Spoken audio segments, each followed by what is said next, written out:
A paz de Cristo para todos, sejam muito bem-vindos a mais uma sequência de aulas da Escola Dominical aqui no canal Denis Pereira Oficial. Eu sou o diácono Denis Pereira da Assembleia de Deus, Ministério do Belém, São Paulo.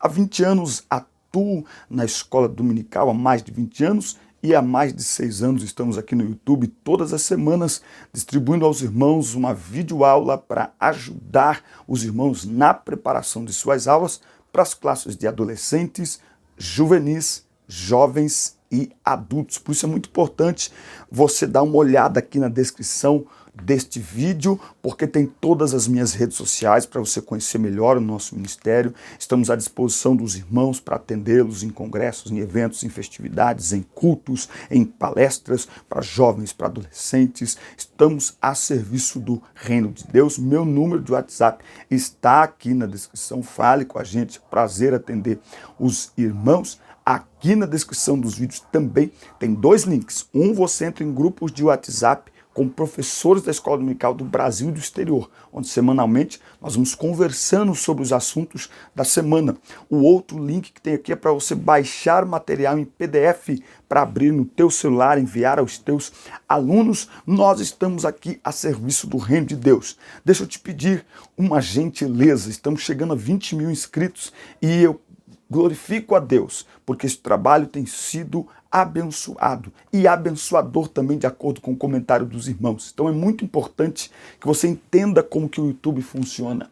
O YouTube divulga o conteúdo que nós gravamos para quem interage com o canal. Então é muito importante que você se inscreva no canal. Se não está inscrito ainda, por gentileza, inscreva-se aí. Clica no botãozinho vermelho. 1, 2, 3. Oh, glória! Muito obrigado, está inscrito. Nós estamos chegando a 20 mil inscritos, falta menos de 1000 para a gente chegar a 20 mil. Faça parte desta vitória, porque é o Reino de Deus que está avançando por meio do YouTube. É muito importante, então, que você se inscreva. Já se inscreveu, muito obrigado. Dê like no vídeo, clica no joinha e comente também, como fizeram aqui na última semana, Erlandira Araújo, Shirley Cristina, Sara Durães, Edna Andrade, Júnia Matias, Márcio Santos, Samuel Morim, muitos irmãos e irmãs que comentam nos nossos vídeos. Isso é muito importante, motiva o nosso trabalho e mostra ao YouTube a relevância do canal, e aí ele divulga para muito mais pessoas, quanto mais interatividade tiver entre aqueles que assistem o conteúdo. Vamos então para a lição 9 da Escola Dominical.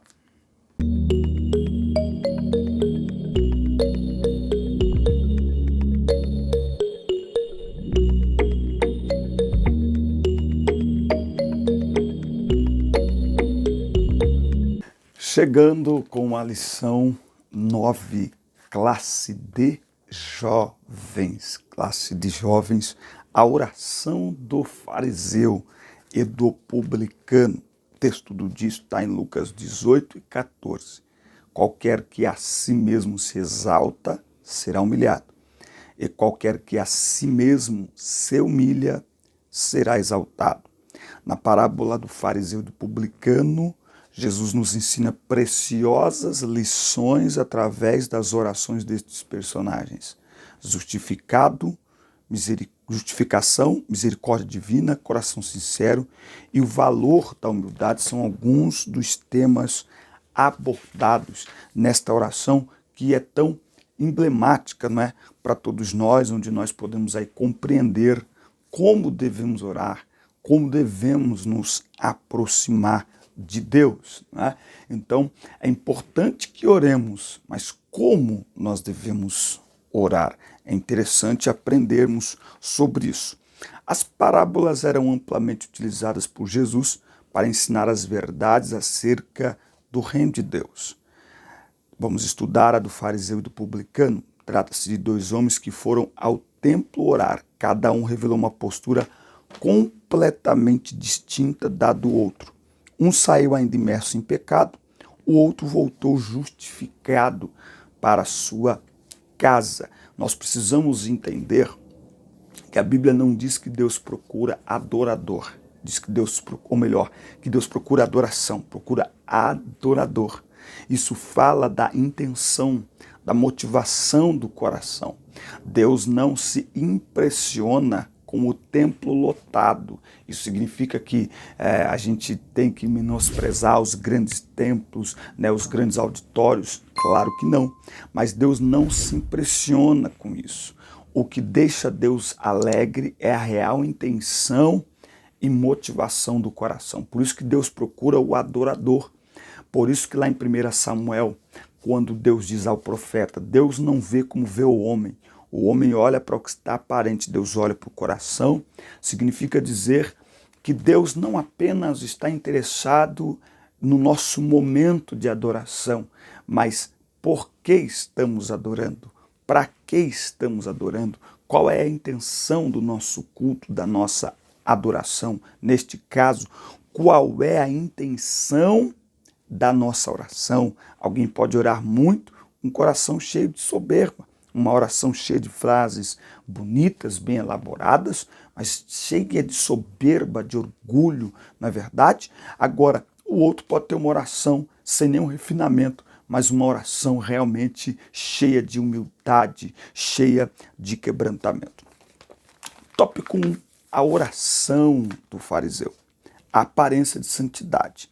Assim que o fariseu chegou ao templo, permaneceu em pé sozinho, justamente para não se misturar com as demais pessoas que não eram dignas de sua presença.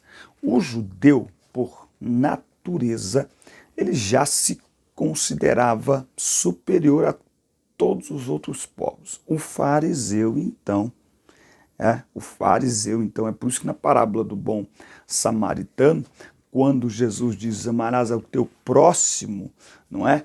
O fariseu lá que pergunta, quem é o meu próximo? A ideia que está no texto é o seguinte, é que na mentalidade dele é alguém próximo da sua própria classe social, da sua própria classe religiosa. Jamais alguém de uma classe mais baixa, não é? Então, o fariseu aqui, ele chega para a oração, para o seu momento de oração, e fica num canto isolado, não quer se aproximar de ninguém, porque as pessoas não são dignas de se aproximar dele, não é? Ele busca ficar sozinho, se exaltando por uma pretensa santidade. Sabe gente que tem orgulho da própria santidade? Sabe quando nós temos isso? Quando nós nos julgamos mais crentes ou mais salvos que alguém porque temos um comportamento diferente. Quando nós olhamos para os irmãos, às vezes de outras denominações, que expressam sua fé em Deus de uma forma diferente, mas creem em Jesus Cristo para perdão de seus pecados, reconhecem Jesus como Salvador de suas almas, mas muitas vezes nós olhamos para essas pessoas meio que com um nojinho delas, não é? Isso é orgulho, irmão, orgulho da nossa própria santidade, orgulho do zelo que nós temos de acordo com aquilo que aprendemos. É preciso ter cuidado. O foco do fariseu não estava em mostrar suas imperfeições diante da perfeição divina, mas sim mostrar o quanto ele era perfeito. Ele orgulhava-se de ter, ao seu ver, poucos pecados, não é? Então, o fariseu fazia, novamente, o que muitas vezes nós fazemos. Nós vamos entender que, primeiro, quem avalia a nossa santidade é Deus. Segundo, a régua da avaliação de Deus não é horizontal, é vertical. Não é sejam santos como alguém é santo. Aliás, aproveito para dizer que nenhum ser humano, ninguém, nenhum líder religioso deve ser o nosso padrão de santidade. Referência é uma coisa, padrão é outra. Referência eu posso ter diversas referências. Padrão é único e deve ser imitado. Referência eu não preciso imitar. Padrão, regra, eu tenho que imitar. Logo, como todos os homens são pecadores, ainda que tenham uma vida espiritual maravilhosa, não podem ser mais do que referência. Por quê? Porque o padrão de santidade é Deus, que ele sim não pode pecar. Por isso que ele diz em 1 Pedro 1, 15 e 16, sejam santos, porque eu sou santo. Então a régua de medição de santidade, ela é vertical, ela não é horizontal, tá certo? No prefácio dessa parábola, Jesus usa uma palavra para revelar uma grande falha no caráter do fariseu: desprezar. Esse verbo revela um egoísmo religioso, repulsivo, protagonizado por pessoas como o fariseu, tá? Então veja, pessoas que cultuavam desprezando os outros. Meu Deus, tem misericórdia de nós. Nesse momento, dois pecados são condenados pelo Senhor: uma confiança indevida em si mesmo e o orgulho em desprezar os outros, né?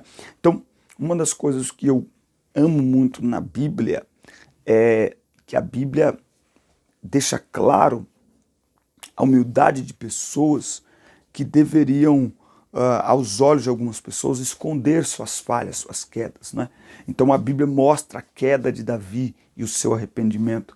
E eu amo o texto de Romanos 7, quando Paulo diz: miserável homem que eu sou. Quando Paulo diz: o pecado habita em mim. Quando Paulo diz: quem me livrará do corpo dessa morte. Quando Paulo expõe a sua fraqueza dizendo: o bem que quero fazer não faço, o mal que não quero esse faço. Paulo ali, um maior líder da igreja, ele está expondo a sua humanidade, a sua fragilidade, não é? Ao invés de esconder, ao invés de se isolar e de não deixar que ninguém perceba, Paulo está mostrando para nós: não, eu tenho falhas, eu tenho fraquezas, eu peco, eu erro, eu luto todos os dias, não é? Isso é uma atitude de quê? De humildade, de humilhação.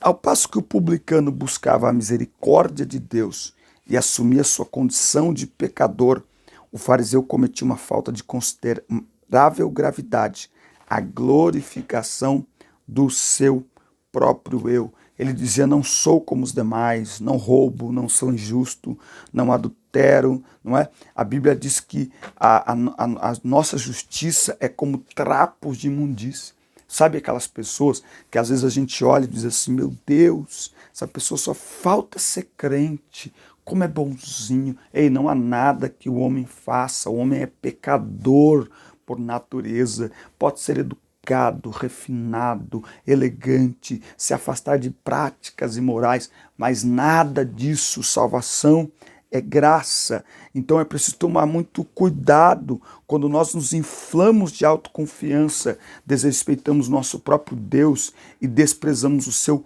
cuidado para conosco. Nós precisamos renunciar a nós mesmos, não é? Renunciar ao pecado é uma parte, renunciar à carne é uma parte, mas o mais difícil é renunciar a nós mesmos, é renunciar o eu.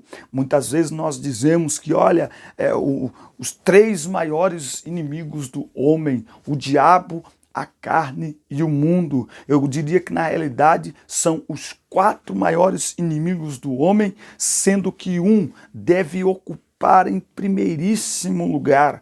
Nós temos sim a carne como nossa inimiga, o pecado como nosso inimigo, o mundo como nosso inimigo, mas o meu maior inimigo não é a carne, não é o pecado, não é o mundo, o seu também não. Sabe quem é meu maior inimigo? Sou eu mesmo. Teu maior inimigo é o teu eu, é o meu eu. Nós somos o nosso maior inimigo, porque nós é que precisamos, é nós que decidimos, que escolhemos submeter ou não a nossa vida ao controle, ao domínio do Espírito Santo, ou sermos escravizados pela carne, pelo mundo. Somos nós, sou eu que dou brecha ao inimigo. Então nós temos que ter cuidado, porque tentando vencer o inimigo, vencer a carne, vencer o pecado, nós nos esquecemos que nós somos pecadores por natureza. Por isso que Paulo diz: o pecado habita em mim, o maior problema sou eu. Na questão da santidade, da pureza, de uma vida que agrada a Deus, o maior problema sou eu. A oração do fariseu foi, se considerarmos o número de palavras, 7 vezes mais extensa que a do publicano. Além disso, foi construída com a finalidade de apresentar alguém que, aos olhos do autor, deveria ser exaltada, não é? Tem muito a ver lá com a origem do pecado, não é? Essa oração é fruto de uma postura que jamais podemos aceitar nas nossas vidas, né? O homem não é justificável diante de Deus. Nós somos justificados por Cristo, não é? Olha só, Romanos capítulo 8,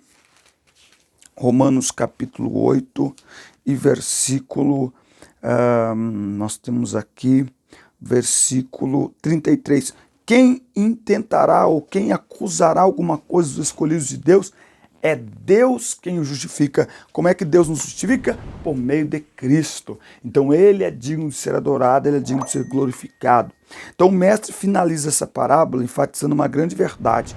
Qualquer que a si mesmo se exalta será humilhado, e qualquer que a si mesmo se humilha será exaltado. Então a nossa postura na oração não pode ser esta postura completamente arrogante, não pode ser esta postura completamente cheia de si, cheia do eu, uma postura completamente orgulhosa. Não. Aí Jesus mostra o outro lado da moeda, da parábola, para nos ensinar então como deve ser a nossa postura na oração. Tópico 2, a oração do publicano. Sou um pecador. Ele batia no peito e dizia: tem misericórdia de mim, porque sou um pecador. O publicano aqui faz parte de uma classe de judeus que cobravam impostos de judeus para o Império Romano. Então eles eram mal vistos, eles eram enxergados como traidores da pátria, dos seus próprios irmãos. Como se não bastasse, havia fama entre eles de que eles eram corruptos, eles cobravam o que era devido a Roma, mas aumentava um pouco o valor. Então essa parte que era a mais do que deveriam cobrar ficava nas mãos deles. A fama deles de ladrões, de corruptos era tão grande que todos nós, na maioria das vezes, olhamos a história de Zaqueu e tratamos Zaqueu como um ladrão, quando a Bíblia não diz isso. Zaqueu diz: se em alguma coisa eu tenho defraudado alguém, eu restituo quadruplicadamente. Ele não disse que roubava, mas a fama era muito grande. A ideia então é que todo mundo roubava. É como político no Brasil. O pessoal acha que todo político no Brasil é corrupto. Enfim, muitas vezes eles eram impedidos de entrar nas sinagogas e no templo, e tinham poucas amizades, já que ninguém queria ser visto em companhia de tais pessoas. Eles eram vistos como traidores, mas ele agora sobe ao templo. E diferentemente do fariseu, que não se aproxima das pessoas porque se julga mais santo, o publicano fica afastado porque ninguém quer ficar perto dele e porque ele não se acha digno de se aproximar das pessoas. Então ele acha um cantinho no templo e ele começa a bater no peito e ele começa a revelar as suas falhas, o seu pecado, e ele começa a pedir perdão a Deus. Ele começa a pedir que Deus tenha misericórdia dele, porque ele sabe que a sua vida é uma vida indigna. Ele reconhece que é indigno de estar ali. Ele tem vergonha, ele é humilde para aceitar publicamente a sua condição de pecador e de culpa por suas falhas.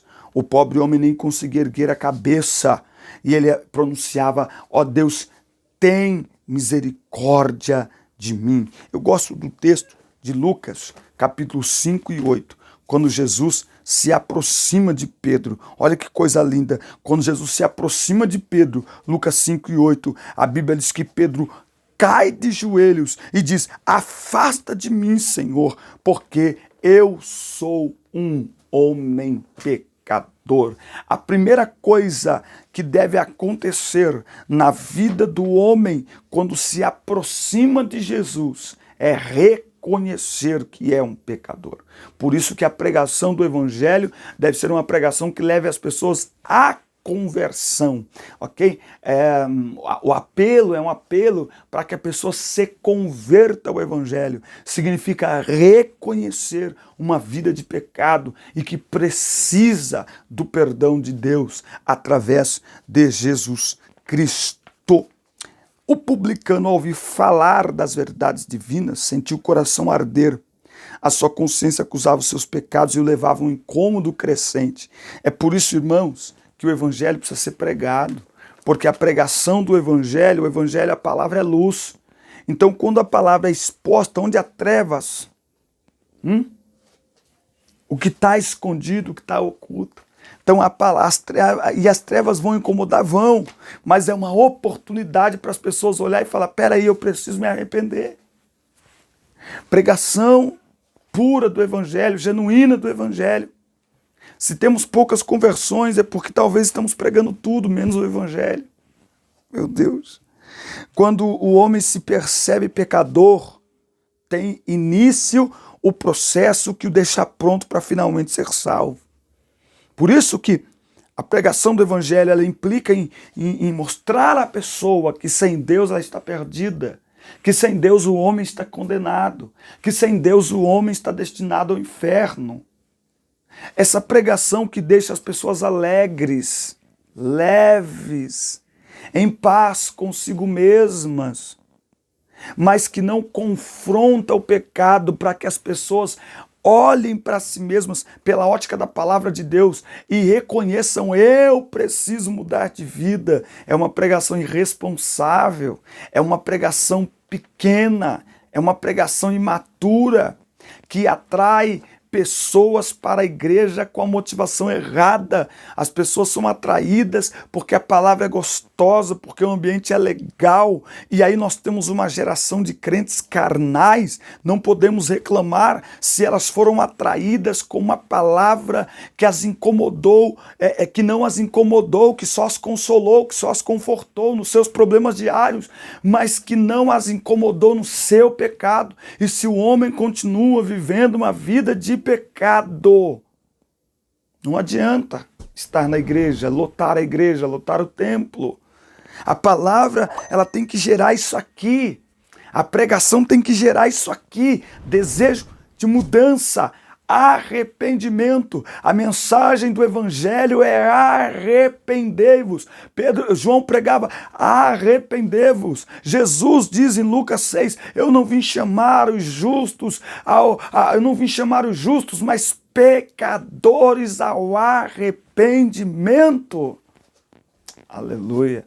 O Evangelho é uma pregação. O Evangelho são as boas novas. Jesus morreu em nosso lugar. Para quê? Para nos salvar. E o que é salvação? Libertação do poder, do domínio, da escravidão do pecado. Senão Jesus se torna apenas mais um amuleto da sorte na carteira das pessoas. Senão Jesus se torna apenas, algo legal. Não! Ele morreu para nos libertar da maldição, da condenação, do domínio do pecado sobre nós e na eternidade da presença do pecado em nós. Isso só é possível chegar a essa conclusão com uma pregação responsável do Evangelho. Todos os que reconhecem a sua condição pecaminosa e aceitam o sacrifício vicário de Cristo recebem o poder de serem feitos filhos de Deus. Então vamos lá? João 1:12. João 1:12, a pergunta de 1 milhão. Está aqui a resposta dela em João, capítulo 1 e versículo 12. Olha só. E a todos quantos o receberam, ele lhes deu o poder de se tornarem os filhos de Deus, aqueles que creem no seu nome. O que significa isso? Quando o homem reconhece sua condição pecaminosa, como o homem vai reconhecer sua condição pecaminosa? Se o pecado não for confrontado à luz da palavra de Deus. Como? Se a pregação mostrar para a pessoa um Deus legal, um Deus maravilhoso, o Deus que abraça, o Deus que consola, mas não mostrar o Deus para o qual o pecado é uma afronta, para o qual o pecado desperta a sua ira, para o qual o pecado cria um ambiente de separação, um muro, uma parede entre o homem e Deus. A pessoa não vai. Não, é isso aqui. Reconhecer a sua situação de pecaminosidade e, portanto, Efésios 2, do 1 a 3, mortos espiritualmente, condenados ao inferno, mas Deus que é riquíssimo em misericórdia. Então a pessoa precisa reconhecer pela pregação do Evangelho sua condição de pecador, Aí ela precisa ser apresentada a esse Cristo que a salva desta condição, e então ela aceita ou recebe Jesus na sua vida como Senhor e Salvador de sua alma. Então esta pessoa nasceu de novo. Então esta pessoa se converteu.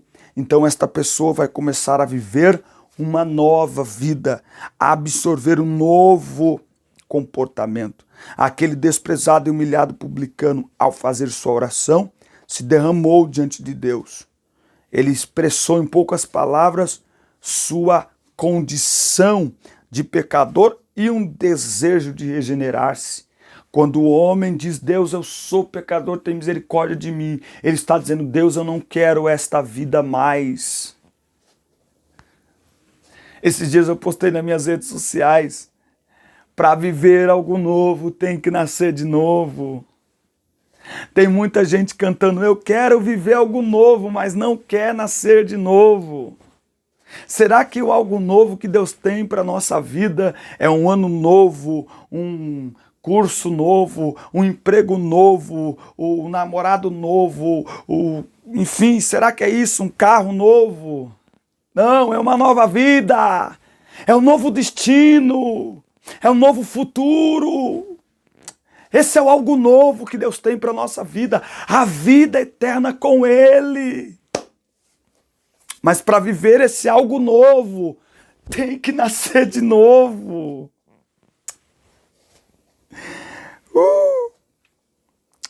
O pobre homem chegou diante de Deus com humildade e reconheceu a sua condição pecaminosa.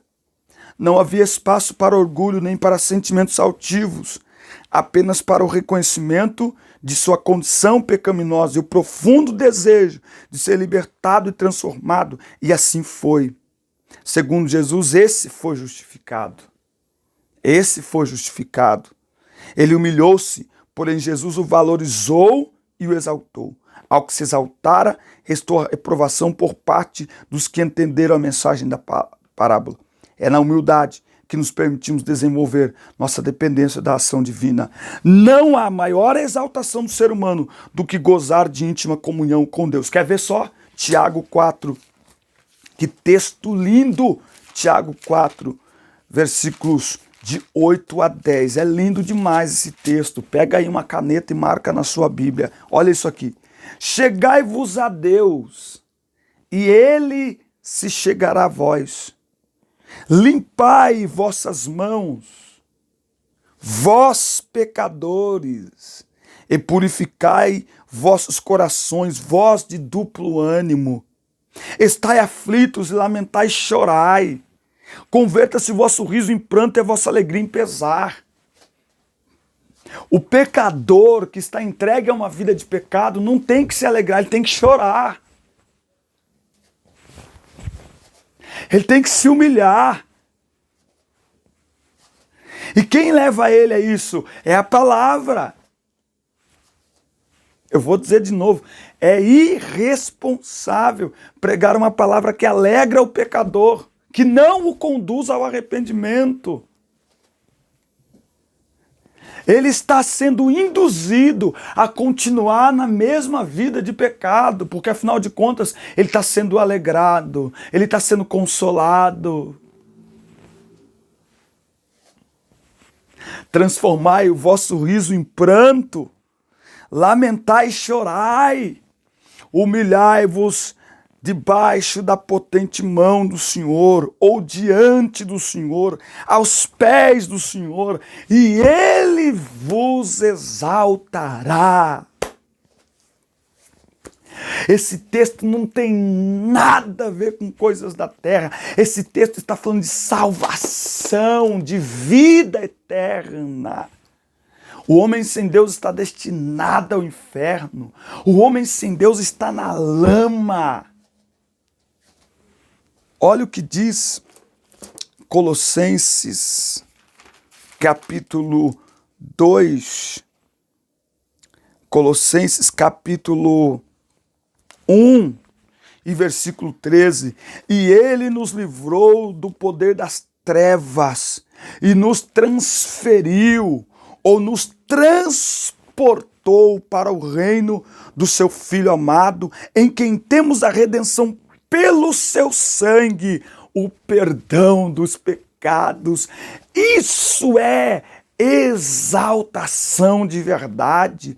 Essa é a exaltação que Deus tem para o homem, tirá-lo do caminho do inferno, tirá-lo da lama do pecado, como diz lá em Salmo 40, esperei com paciência no Senhor, e Ele se inclinou para me ouvir o meu clamor. E aí o texto, que parece estar falando de coisas da terra de agora, ele muda e ele apresenta nesse texto algo lindo sobre o estado do homem sem Deus, mas o quanto Deus ama esse homem ao ponto de tirar, ele diz assim, tirou-me de um lago horrível, de um charco de lodo. Do que está falando? De que ambiente? Do pecado e do destino daqueles que continuam vivendo em pecado. Tirou-me de um charco horrível, de um lago de lodo, e colocou meus pés sobre uma rocha, um cântico novo na minha boca. Isso é exaltação, é quando o pecador sai das fileiras de Satanás, quando o pecador sai das fileiras do inferno e ele é resgatado por Cristo, porque mediante a fé ele recebe Jesus como Salvador e Senhor de sua vida, arrependido, confessando o seu pecado, decidido a viver para Cristo, a viver uma nova vida. Ele é exaltado, ele muda de vida, ele muda de destino, o futuro dele é mudado, o nosso futuro é mudado, por isso nós já somos exaltados, e aqueles que ainda não o reconheceram como Senhor e Salvador de suas vidas, precisam ser levados a esse entendimento para serem exaltados também, para que como esse publicano, eles sejam exaltados, eles sejam alcançados pela graça de Deus, que abraça, que transforma, que limpa e que salva e que muda a nossa trajetória. Meus irmãos, que aula extraordinária. Deus abençoe, que através desta aula nós possamos aprender e ensinar aos alunos que a oração diante de Deus deve ser sempre com uma atitude de quebrantamento, de arrependimento. O salmista Davi, ele nos mostra na sua oração de arrependimento, ele nos mostra como é que nós podemos nos apresentar diante do Senhor. Salmo 51:17, os sacrifícios para Deus são um espírito quebrantado, um coração quebrantado e contrito. Tu não desprezarás, ó Deus. Deus não despreza. Eu amo, quero concluir aqui com esse texto de Isaías, capítulo 57 e versículo 15. Olha que extraordinário, porque assim diz o elevado e exaltado, que habita na eternidade, cujo nome é santo.